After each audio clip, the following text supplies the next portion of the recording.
உலகமே அன்னையானதை பாருங்கள்.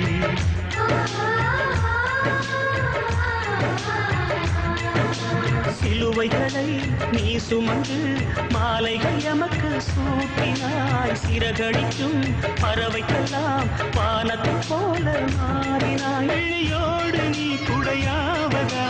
கிழிகள் நனைவதில்லை. நெஞ்சில்